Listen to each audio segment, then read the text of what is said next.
अतिशय सुंदर अशा प्रकारचं गार्डन या ठिकाणी सजवण्यात आलेलं आहे. भारतीय लांडे यांच्या त्या वारसाई अतिशय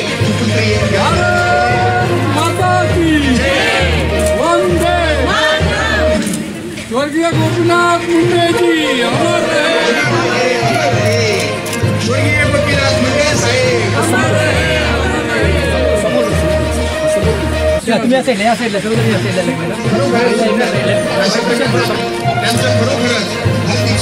सुरुवातीला निरीक्षक पद वगैरे असं नाही, ही फक्त आजच्या दिवसापुरती एक महत्वाची जबाबदारी आहे. एखादी संघटना चालवत असताना अगदी जिल्हा परिषदच्या निवडणुका असो किंवा नगरपालिकेच्या महानगरपालिकेचा असो, हा एक पॅटर्न आहे भारतीय जनता पार्टी राबवत असते. आणि त्यामुळे आम्ही वेगवेगळे एक्सचेंज करतो. म्हणजे मी मराठवाड्यातली आहे तर मी मुंबईमध्ये आले, सुधीर मुनगंटीवार आहेत ते माझ्या जिल्ह्यांमध्ये गेले आहेत. सर्व अगदी बावनकुळेंपासून सर्वांना एक एक जबाबदारी त्याच्यामध्ये आहे. त्याच्यामुळे हा एक भाग आहे आमच्या होमवर्कचा.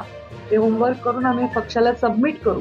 जे आमचा रिपोर्ट आहे त्याच्याप्रमाणे पक्ष आणि त्यांच्याकडे असणारा डेटा ह्याच्यावर ते भविष्यातले निर्णय घेत असतात.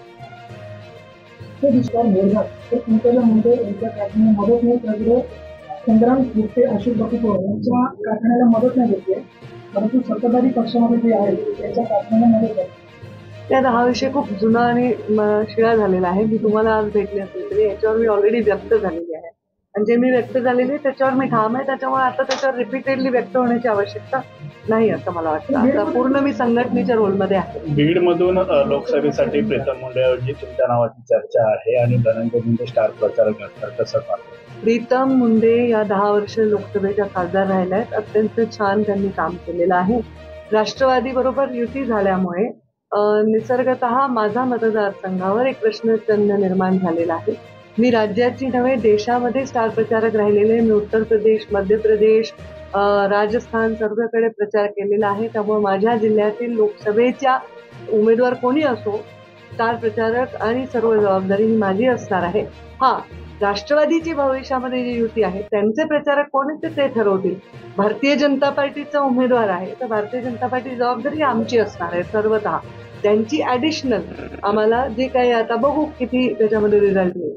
त्यामुळे अशा प्रकारचं कुठलंही ठरलेलं नाही. भारतीय जनता पार्टीचे निर्णय हे दिल्लीत होत असतात आणि दिल्लीमध्ये जे निर्णय तिथे फक्त आम्हीच पोहोचू शकतो. आमच्या पक्षाचे नेते तिथे चर्चा करू शकतो.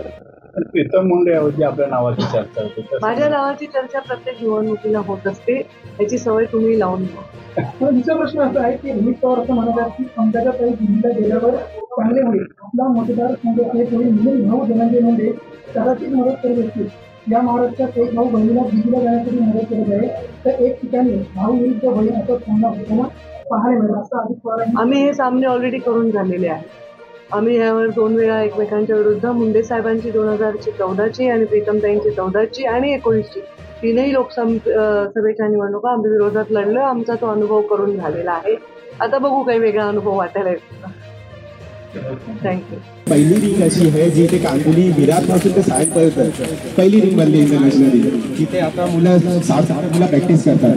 सध्या झालेल्या फेब्रुवारीमध्ये नॅशनलमध्ये इकडे 7 मुलं आहेत ते क्वालिफाय केल्यात इंटरनॅशनलसाठी. आणि मी अतुल सरांचं मनापासून अभिनंदन करतो की त्यांनी अशी एक रिंग बनवून दिली मुलांच्या प्रॅक्टिससाठी. कारण की जवळपास इथे एकही रिंग नव्हती स्केटिंगसाठी.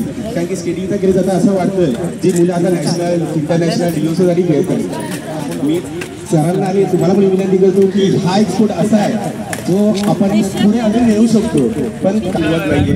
तशीच आम्ही एक रिक्वेस्ट घेऊन अजून सरांकडे गेलेलो की सर आपल्या कांदिवलीमध्ये या मिरज, बोरिवली, मालाडमध्ये मुलांना प्रॅक्टिससाठी जागा नाही. मुलं सकाळी उठून रोडवर प्रॅक्टिस करतात. आली आहेत कारण की एक्झाम चालू आहे म्हणून मुलं काही अवेलेबल आहेत. मुलं येऊन पण आहेत. त्यामुळे मुलं बाहेर असून तरी आली. अनफॉर्चुनेटली बच्चों के एग्जाम चल रहे हैं. लोक सेवा की जाती है और नगर सेविका पाटिल जी के प्रयास से लोखंडवाला के सभी गार्डनों में हम आप लोग को बताना चाहते हैं स्वर्गीय गोपीनाथ मुंडे जी ने एक ब्रिज का काम किया. चाहे वो अगला वर्ग हो, चाहे पिछड़ा वर्ग, चाहे अमीर हो चाहे गरीब हो, सबको एक साथ जोड़ने का प्रयास